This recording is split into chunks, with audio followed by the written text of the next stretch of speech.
Bago po natin yung ay pagpatuloy ng pagpupulong, hindi lang po namin na makakausap po dito pa sa harapan. Sabi na po muna nag-iisap.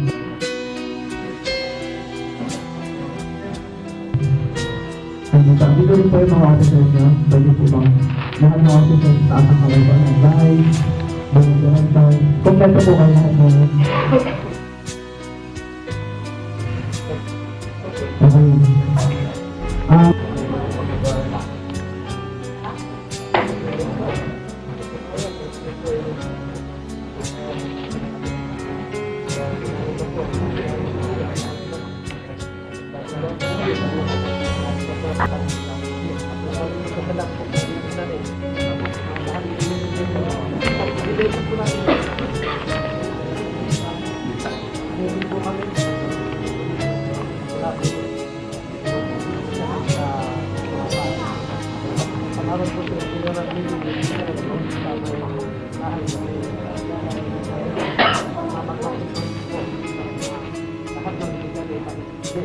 Tama po ang mga membro.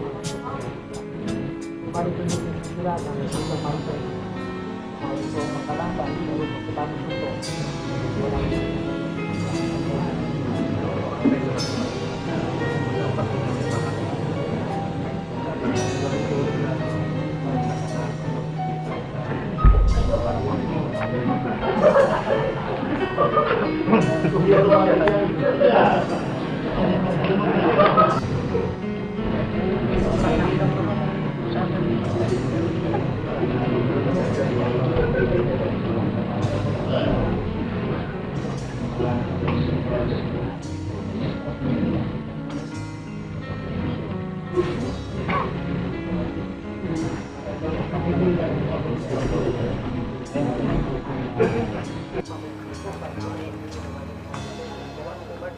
March 17 sabi na kayo parang March 19 pagkakagawa sa Ocean Vita Tota sa naman ng Asa kasi nagkaroon kayo si Ganya sila yung bago lang ako ng pangalan so parang si Dixie na hindi na siya pero nakalagay mo sa sulat meeting nga doon. March 2.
Ano po yung pagkakaroon ng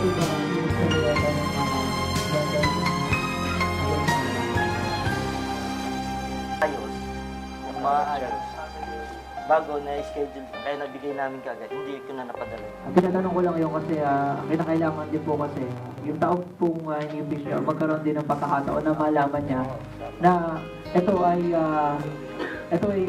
ginagawa na sa kanya para magkaroon din naman siya ng pagkakataon na makapagsalita kasi para naman po para fair, para po patas madinig din natin po yung banig po, yung side po ng ating Pangulo po na si Mr. Cesar Reyota.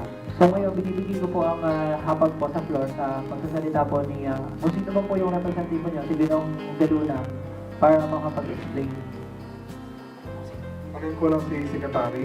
Sir, Kailan kayo naka-schedule na dapat magharap sa tanggapan ni Project? noon lang, Friday. Hindi pa naman kasi kahain pa lang namin sa kanya, kaya hindi ko pa naibigay. Yung unang hain ko dyan, nag-usap-usap kami.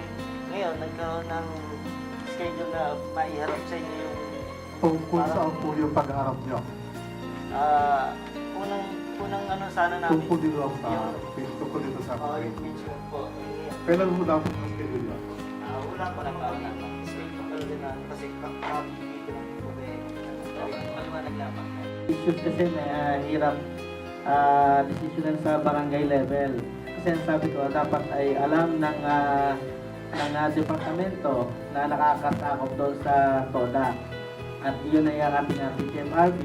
At sabi ko rin sa kanilang grupo na maganda kaharap din ang komite ng transportation ng ating City Council.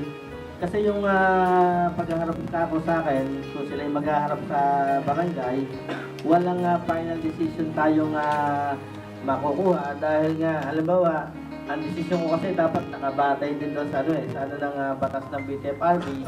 Siyempre, ang BTFRB rin ang kumikilala kung sino yung talagang pangulo sa TODA dahil kapag nagbibigay sila ng prangkisa, tinitignan nila kung may pirma ng presidente ng TODA. Siyempre, kung sino yung kinikilala ng BTFRB, yun ang kanilang bibigyan ng permiso, ng permit, ng prangkisa. Kaya sabi ko, para hindi naman maabala yung mga driver, kasi dami nila para hindi kayo laging naabala, kasi kung maghaharap sa akin, tapos hindi matapos, magharap ulit sa ganun sa kaharapang PTFRB, tapos magkakaroon ng committee hearing ng City Council, maraming proseso pa notice na lang yan, dahil reklamo ng buong miyembro, yan, ginawa namin para ma-impeach siya, kaya dapat notice lang, nagsangguni lang kami kay Kapitan noon. Bago namin, notice na lang sana ibibigay namin dahil internal problem, sinolusyonan namin kasama ang board, majority ng board, na talagang iniintip siya dahil sa mga kadahilanan lahat ng nagawa niya dyan, tungkol din sa mga reklamo ng mga miyembro. Yung pong, sige po, sa kaliwang ko na po, si Mr.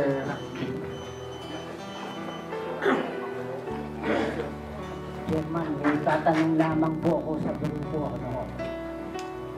At sa si Cesar Reyota po ba ang presidente ng South TODA? Pres, ikaw ba presidente ng TODA? Ha? Tama ho. Bakit ho kayo nagtayo ng bagong TODA? Dapat mag-resign ka muna bago ka magtayo ng panibagong TODA ng TODA.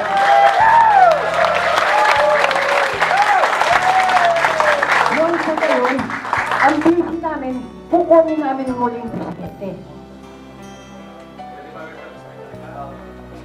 Tapusin mo na.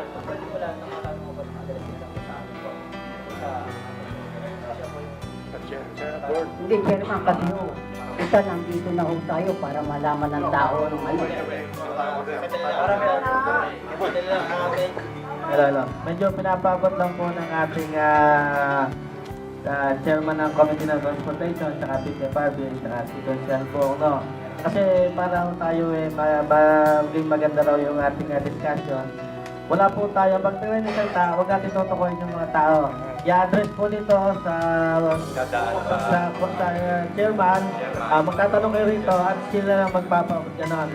Para po tayo nga nasa session, At po, para maiwasan yung mga medyo hindi magandang pag-uusap, medyo tanong nyo rito at sila magpaparating sa ganun lang po. At messages ko na po na huwag po tayong magtataas ng mga boses. Paliwanag po natin ang mga side natin ng mahinahon at yung nilalaman naman po ang importante dyan. Ano? Para magkapalitan tayo ng paliwanag ng maayos. Yun lang po. Ang isang asosasyon po, kailangan bago kang maglagay ng pamunuan na panibago, kung meron kang dating pamunuan, dapat umalis ka muna sa pamunuang tinatayuan mo bago ka magtatag ng panibago mong katatayuan. Nasa gayon, nagkakagulo ang mga membro kung sino ang talagang susundin.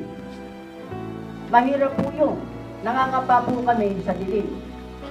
Liwanag man po, nangangapa pa rin kami. Hindi namin malaman kung sino susundin namin. At kami-kami ho, mag-aaway-away. Hindi po ba? Yun lang po, Chairman. Samahan. Ako si Salvador de la Cruz. Ako po ay by vocation ay tricycle operator. Pastor po ako by vocation. Ako po ay membro ng South Toda mula pa ng 1992. 18 taon na po ngayon. Noong po nakaraang administrasyon, bago po administrasyon ngayon ay Pinong Cesar Riuta. Ako po ang chairman ng Grievance and Complaints Committee para sa kaayusan ng samahan.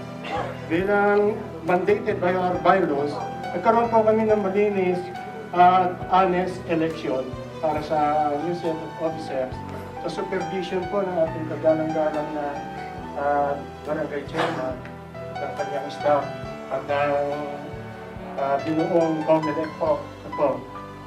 At pagkatapos po ng eleksyon, kami po na bagong set of officers, si Mr. Cesar Riuta as President, Vice President si Mr. Jun De Luna at iba pa. Kami po ay nanumpa sa tungkulin sa pangunguna sa harapan ng ating mga nakonsehal, manabating absentia, ang ating pinunong bayan, ang kagalang-galang Honorable Barangay Chairman Enel Romantiki, Konsehal Alvin Manarin, Alan Limaranan at ilang staff ng Barangay Secretariat. Yung po niyang tanggapin yung nabuong committee, binabago po niya. Yun ay binuo o pinagtibay ng board. Ano po?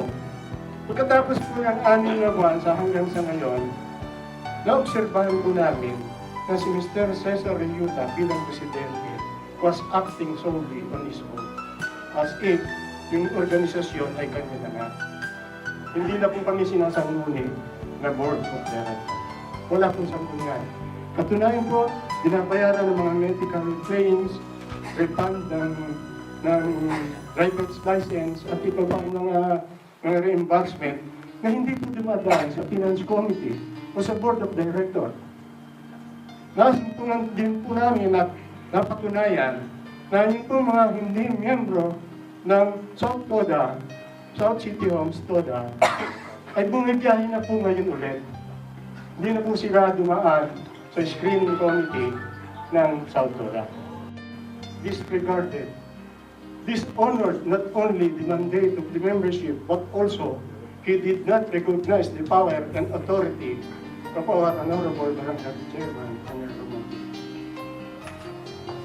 Mr. Cesar Riuta was disloyal to his allegiance under oath to the organization by filing another TODA to the detriment of the 300 or more operators of South City Homes. South City Homes TODA is the legitimate and the only franchise tricycle organization to fly South City Homes Road. Dishonesty and disloyalty to the TODA and subject for impeachment. Yun lang po.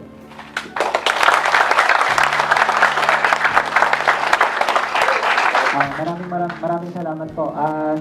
Sa panig naman po ni una muna, take note natin po sa exhibit po itong papeles po na binigay po nung nagsalita. At para lang po sa kaalaman ng lahat po, para po maging tayo fair at meron po tayong due process po. Bibigyan ko muna ng pagkakataon po na una, kung gusto niyo po, bibigyan ko po silang option kasi para lang po malinaw sa inyo kasi ngayon nyo lang po binigay sa kanya yung sulat eh. So, bigyan po natin siya ng option na kung gusto niya pong sagutin na ngayon yung mga issue na paratang po sa kanya ngayong araw na ito sa harapan natin o ikaw ba ay gusto niya pong pwede ko po siyang bigyan ng at least po siguro mga ilang araw po para siya in writing na niya po ilagay sa naka-address po sa committee ang kanyang sagot po sa mga issues po na against po na nakabalatang po sa kanya. So, Mr. Riota, President, kayo po ba handa na po sa mga araw na ito o gusto niyo po magkaroon ng oras?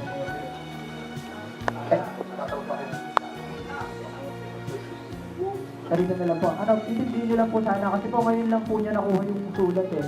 Para lang po tayo maging patas. Para po kasi, kumbaga, kung kayo ay nakasahab, bigla na lang po kayong tinanong, hindi niyo po alam kung ano yung inaakos sa Chairman, bago po magsalita, mga malino po ang katanungan nyo sa presidente namin.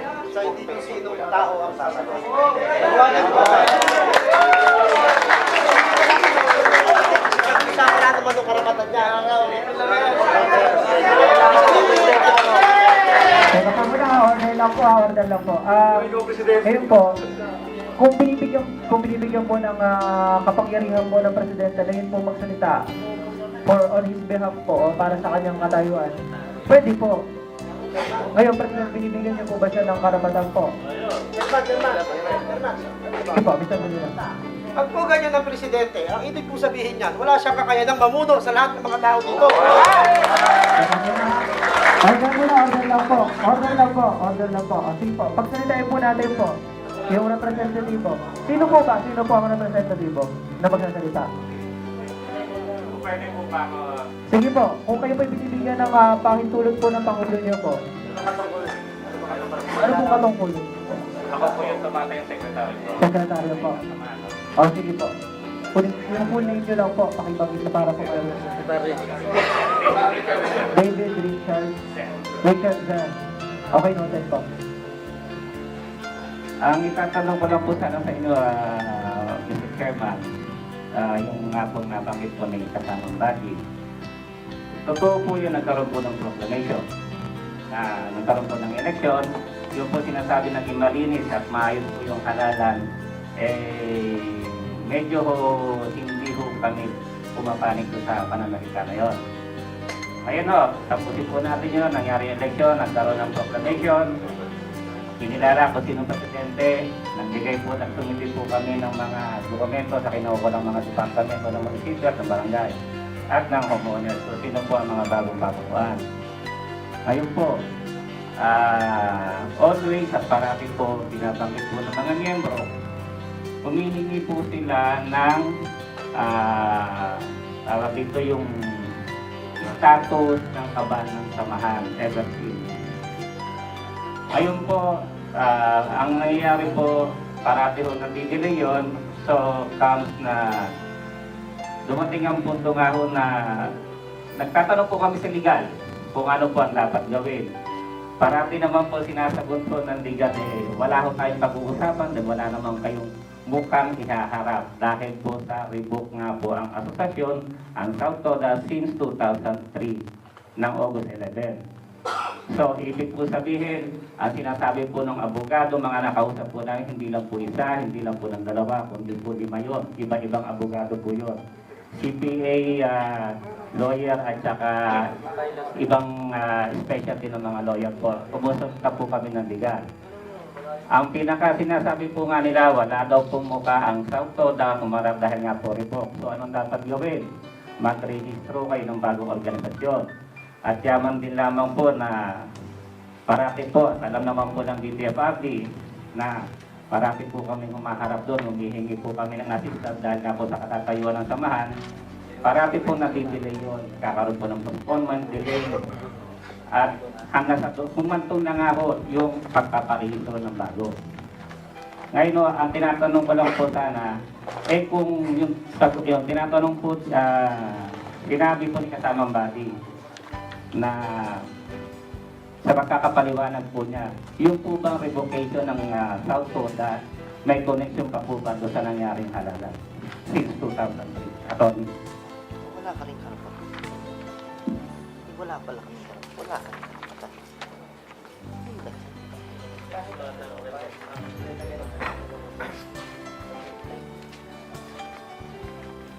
Pagkakalam ko nagkaroon ng forum na nabuo sila. The rest, wala.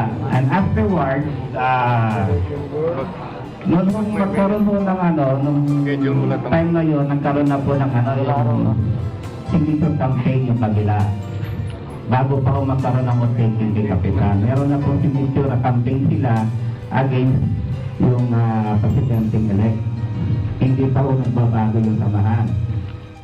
Nagkaroon na ng signature campaign for impeachment yan. Tapos meron pa iba, may mga iba-ibang issues pa ho. So, ang presidente naman, si Pangulong Cesar, willing naman po siyang umarap sa tao.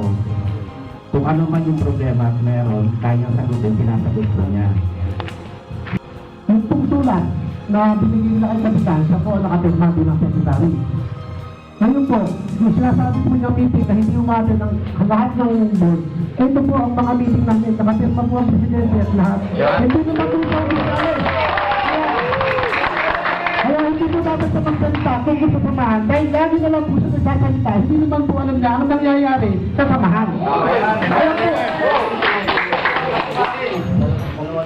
may mga meeting po kami na ginaganap. Subalit, pagkatapos po ng meeting namin, ay hindi na po kumaganap ang presidente namin. Kami pong samahan, lang po, ang sinasabi po nila, hinaharang daw po namin ang kagustuhan ng presidente. Wala naman pong panukala pa ang presidente hanggang ngayon. Ang gagantahan nyo lang ng samahan namin ang inaasikaso namin. Ito po yung sinasabi nila na patawag. Nagsumulat po sila sa akin March 17. Pero tinatagpo nila yung samahan na nagkakaisa March 19. Sabi ko nila 27 October ako. Yung pala meron na silang sarili samahan. Ibig sabihin mo, inaban nila kami. Tama yan. Kumukuha po kami sila ng bayad, nakapirma ang aming screening committee ng pamilyo. Pero meron po ibang samahan. May resibo po kami dito sa resibo sa yung pirmahan ng screening committee. Kawawa ng pagkota dyan. Resibo po yan, May 5. Meron po kami form ng pagdunod ng membro. Meron pong committee na nag-aayos. Talagang pwede ka mag-membro. Baka ikaw ay may kaso, baka ikaw ay hindi magbabayad. Firmado po nga kami ang opisyalis. May 5 po yan. Bakit po isa sa distribo? Una po, mas natin na rin ang aming samahan. Isang kakamahan na rin hindi ka rin presidente. At walang namumula sa aming samahan. Saka po, ang isang katanungan ko po, kalimitan po sa samahan ng Toda dito, mas ito ang federasyon natin. Ito po ang samahan.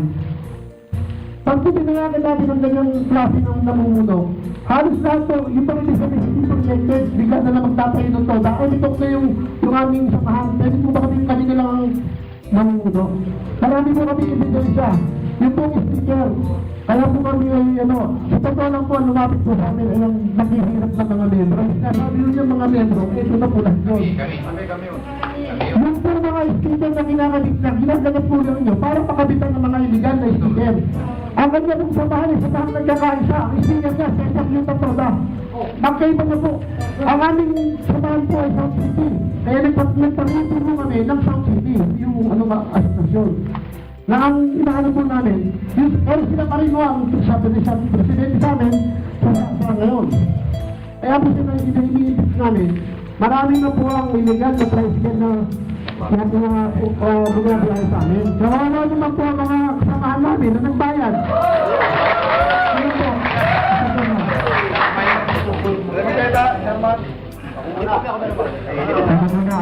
Yan tayo sa lang muna bago po ako magsalita.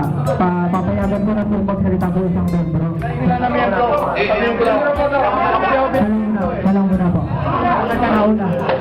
Magandang hapon po sa inyo lahat. Dalawa na po ang Toda natin. Pwede ba ako malaman kung sino ang nagkakaisang tricycle tumas ng kamay? Pakitaas ako nagkakaisang kaisang dalawa.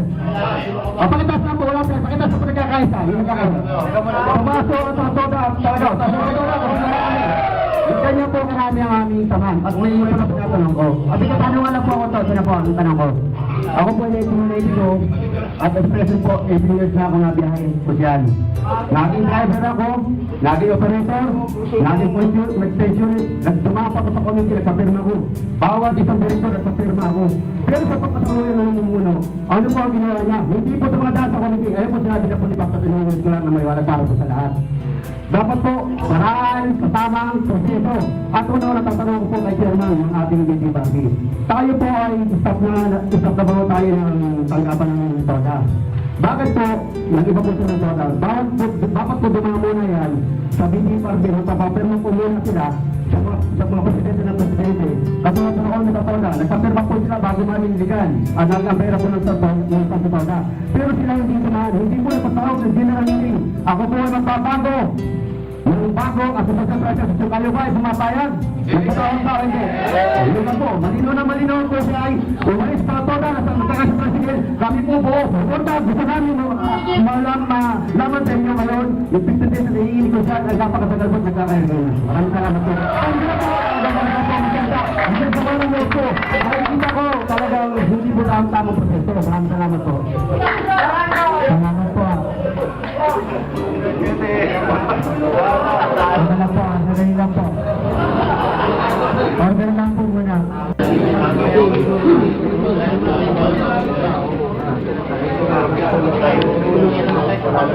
Kailangan ng pagkain. Kayo ng bagong rumahin, alam mo mga pero yung gaya. Eh, yung bakit tayo huwag naman yung lagi lang na yung lagi lang na yung wala. Una, nung election na yun po, nag-participate din po kayo, nandun din po kayo.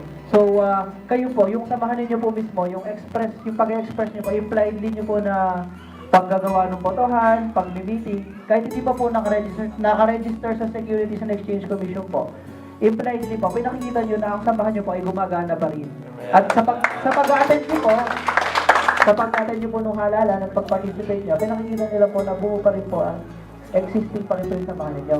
At hindi po kamot revoke, hindi po kamot expert. Kaya lang po sinabi ni revoke po ito, siguro po ito po ay hindi nyo po na-review. Isa lang po requirement po yun formalities and Securities and Exchange Commission. Pero, before the record po, yung samahan nyo po is tuloy-tuloy pa din po nag-election kayo, existing po kumbaga de facto po. De facto na samahan po na hindi lang po nakaregister po sa Securities and Exchange Commission. Bago lang po, ma-follow up lang kasi po daw si Secretary.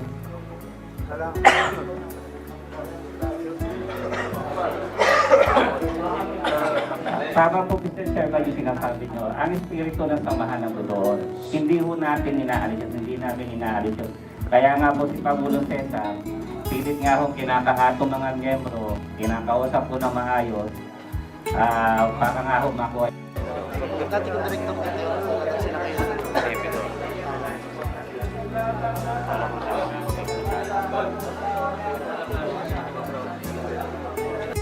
Bibigyan din namin kayo, okay lang. Bibigyan mo namin kayo pagkakataon. Kasi sinabi ko 15 days. Sabi ko na po yun, hindi ko nalalang pwede pagawin nyo.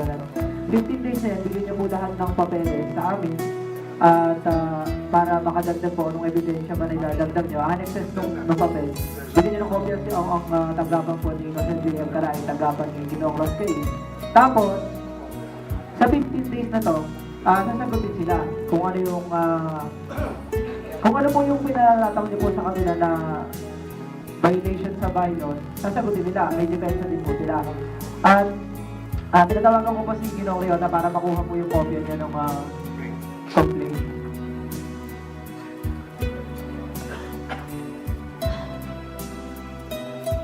At sige po.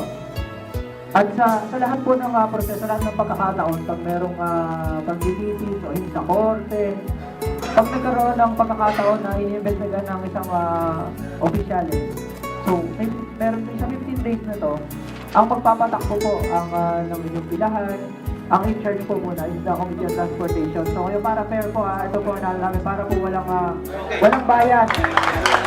Yan po ay ilatas po natin sa Transport Committee at mas nakakaalam po dyan si Ginoong Roscarin at siya po ang namumuno po sa inyo sa BFRB. Siya muna ang pamamahala niyan.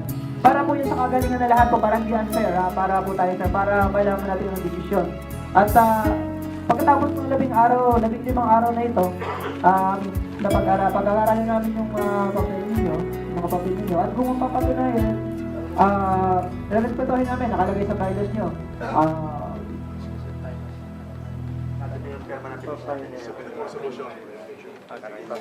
Nakalagay sa bylaws ninyo sa impeachment.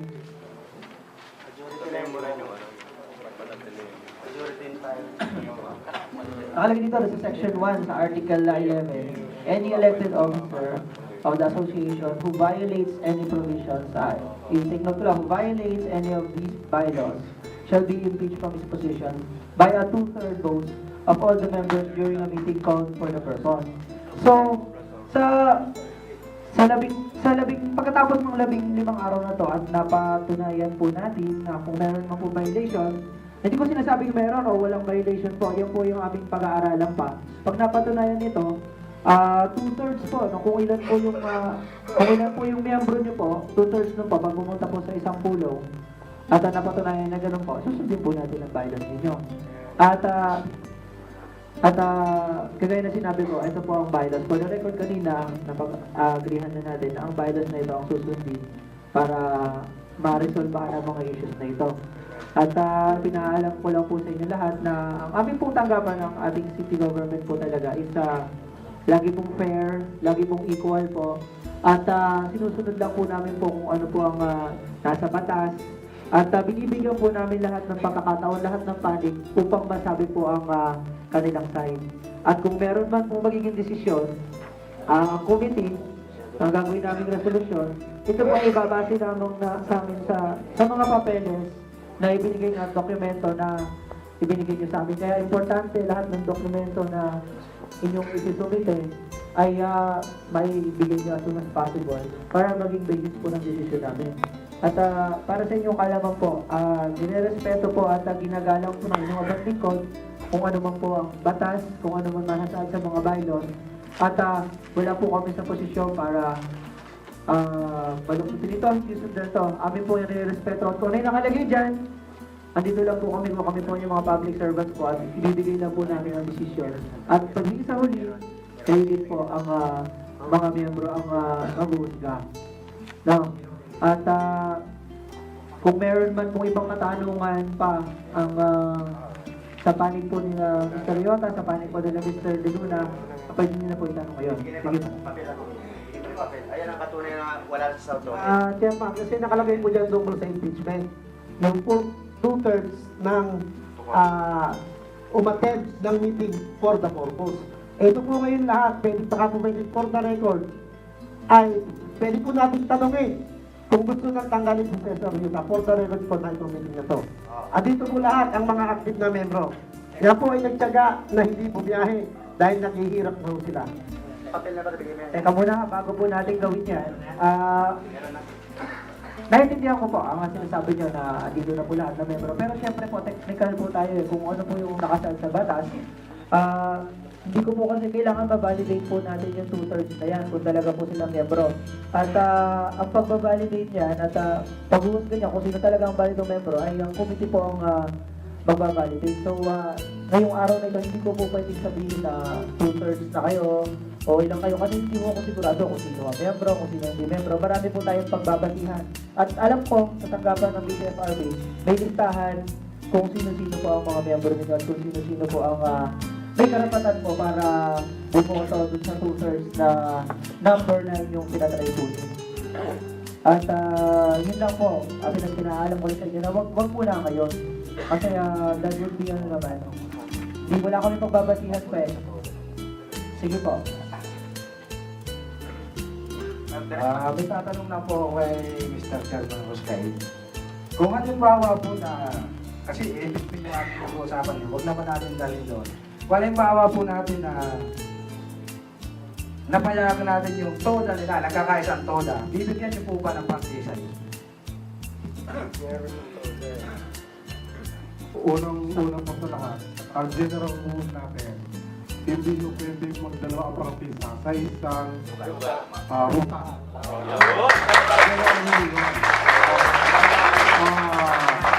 Hindi ho natin pwede sabihin na apayagan o di apayagan. Lahat ang sasabi ko sa inyo, ang general rule ng Bicol Army at kahit saan larangan, ayan o, ay hindi pwede magkaroon ng dalawang prangkisa sa isang ruta.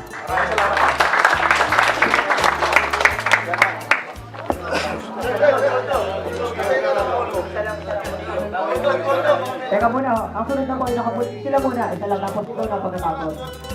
Ikaw na talaga. Sige ho.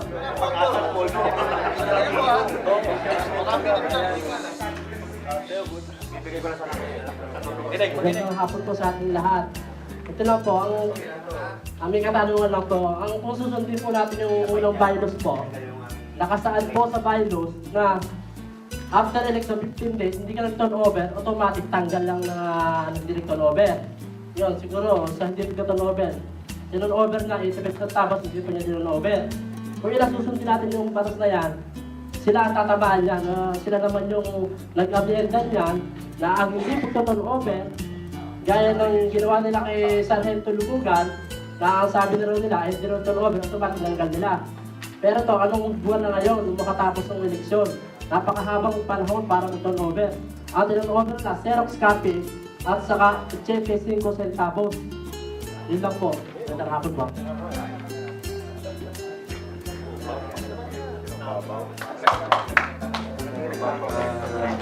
Ganito ang gagawin ko natin.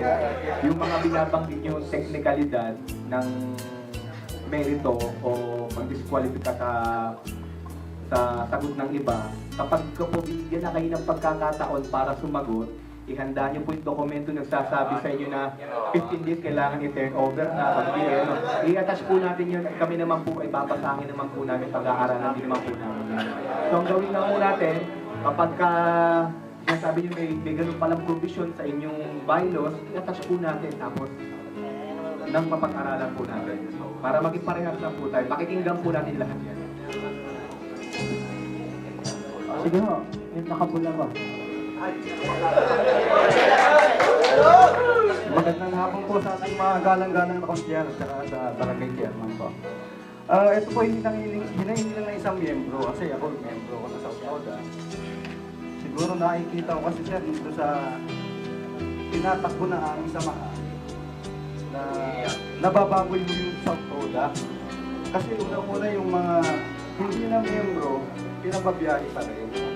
Pati motor na yung change unit, yung pinagpalitan, pinabiyahe pa rin. Kami ho nung nagbayad ng legal, talo ho naman yata po yata kami doon sa itong kalangaran. Saka sana ho, gusto ko sana sa isang presidente ng samahan, yung may sarili paninindigan, hindi humingi ng opinion sa iba, lalo sa itong klase sa ganitong usapin. Dapat yung sarili niyang opinion ang mananayin. Saka sana, hindi magmamahal sa sentro. Hindi kayo ang huli. Okay po, salamat po sa inyong mensahe at noted po. At kagaya na sinabi ko kanina, pag-itay na lang po kayo, sabihin nila ng dokumento, pag meron po kayong ibibigay pa, ibigay nila po agad kundi sa ibibigay ng kopya po kung maaari sa Transport Committee po, sa BCFRB at saka sa Committee sa Rules. At siguro po baka ito po ba yan o? Hindi na po siguro yun, nakakapasensya na o. Wala na po yan. Last two. Dalawa na lang po. Kung tanong, no? Para po tapusin natin. No? Kasi hahaba po ito eh. Kasi alam naman po natin kung ano na po ang ating pag-uusapan. Last two na. O sige, si Mr. Delung na po. O sana po muna. Chairman, para ilang po sabi niyo na ang committee po namin niyo po ang hawak ng aming institusyon. Ang katanungan lang po, katulad po ng mga putaw namin, na nagtatalaga ng dispatcher sa bayan, at para ang pera naman po namin ay may say po na, simula bukas, ay pwede po bang malaman ngayon kung sino ang aming inyong itatalaga ang dispatcher para po yung magputaw na po lahat ng aming mga membro at mga sa bayan sa bahan.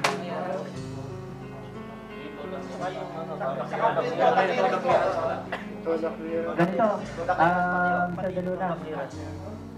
marami na po president na nangyari na ang BTFRB po. So, ang namahala sa TOLA, kagaya sa Malaban, sa Dilapan. So, alam na nila. So, bukas ng umaga, pupunta po doon na representatibo ng BTFRB na itatalaga po ni Mr. Roscain po para po mamahala doon at mapagitan sa inyo.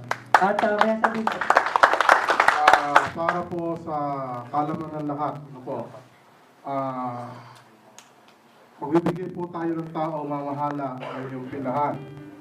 Ang koleksyon ho ng pera, kung magkano man ho yun, ay ilalagay ho natin sa pag-iingat ng bangko. At ho, araw-araw, bibigay ho kami ng record kung magkano nakolekta. Ngayong araw na to, nakolekta yung Lunes, nakolekta 100, sa Martes, didikit yun, 100, pipirmahan ko ho. Para alam nyo ho kung magkano lang. Hanggat wala ho desisyon na pagkakaayos ang committee, panguntukan tala, yun po ang magiging sistema ng inyong sirahan. At kung meron ho kayo suggestion, open ho, both party, ay pwede ho. Bahat, yan ho ay akali ng miyembro, at kung anakalaan ho natin na ang benefit ay yung mga members natin, wala akong problema dyan. Pero kung ang ating pumukahin, para magkalingan ng ating panig, hindi na natin mapayagan. Para mag-prepare tayo. Sana lang, Chairman. Sana lang. last na ito. Isa na lang po talaga po kasi hahaba ho tayo, wala ho tayo. Isang tanong na lang. Isa lang po. Adjourn na tayo. Last na po ito. Isa lang ang tanong ko, sir, kay Chairman. Kasi marami sa amin na pending na kumuha ng prangkisa. Gawa nga ng kami bibigyan, hindi kami magpapatik next year. So, pwede na ho ba kami kumuha ngayon para makarehistro naman yung mga motor namin sa inyo? Ang tipo pagkaroon ng dokumento. Pwede siya, kay chairman ako kukuha ng prangkisa, diretso na kami. Yung student clearance. Yun po ay pag-uusapan ng committee, pag-uling pinda ng committee chairman na ang tanggapan po ng BFRB at bahala ko doon, kapagalit ko po yun. Sa dispatcher namin na. Ganito po, parang hindi ko, kasi wala, dami na yung masabi mo na. Sinabi ko na po kanina po na ang mamamahala po yung tanggapan po ng business sabi ko na. So, any questions po, after the meeting po, isa kami na po yan, po, kaya ginawag ko rin. At sa tingin ko naman po, nagawa, kagaya na sinabi ko, nagawa na niya sa Dalapas Toda, nagawa na niya sa Dalapas Toda. Alam na niya po yung trabaho niya po, at siya po niya bukas. At una po, sa huli po ay pasasalamat po sa pag-attend niyo lahat sa aming paligaya. Basta asahan niyo po, pag-aaralan namin mabuti po ito kung ano naman po nasa tama, nasa batas. Aming po respetuhin po at yun po ang aming nabibigay dito. At wala na po, maraming salamat po sa inyo at 15 days. So bago po magtatapos sa 30, July 30. Ito rin po. Hindi po, ibibigay nyo na po yung dokumento po sa akin. Dokumento sasabihin. O sige po, maraming salamat po. Wala na po maganda.